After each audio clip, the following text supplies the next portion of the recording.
Give thanks and eyes unto the Most High Jah, Rastafari. Is I, Emmanuel, the Nyabinghi, bringing you a smoothie today from a fruit called quince, which previously I'd never heard of before.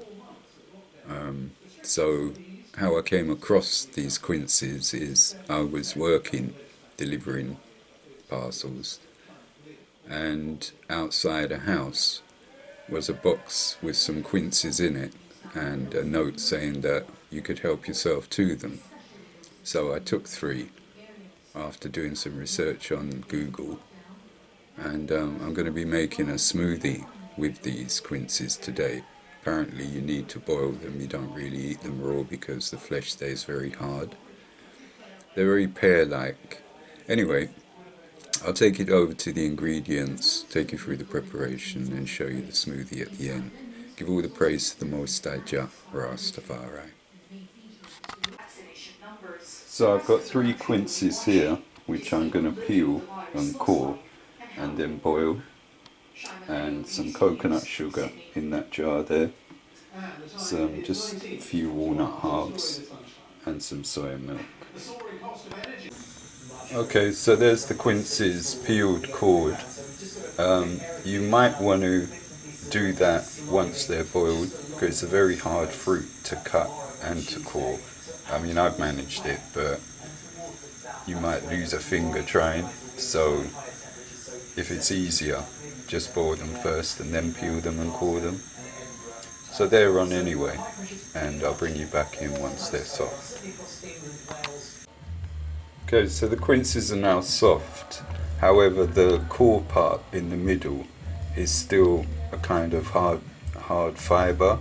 So what I'm going to do is turn it off, let it all cool down, and then probably scrape out the core bit from the flesh, and then strain the water.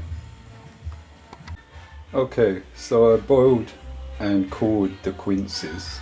What I would say is, yeah, it still remains very hard on the inside in the middle of the fruit, so you're better off just boiling it with the skin on and then skin it, cut it, core it one time.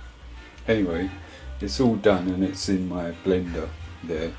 The juice, the water that I boiled the quinces in, I've poured out and strained as a juice. So now I'm going to add the 6 or 8 walnut halves, teaspoonful of coconut sugar, a teaspoonful of honey, and some soya milk, and then blend them together. Just a quick note, when you put the soya milk in after everything else, just cover the fruit, leaving some space for the blending. Okay, as I said, I've never used this fruit before, and having just blended it, it's still very puree and thick, so I'm going to add some more soya milk and blend it again.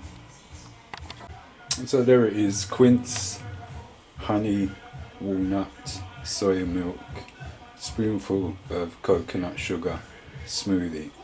It's still quite thick, but it's tasty, and I dare say it's good for you also.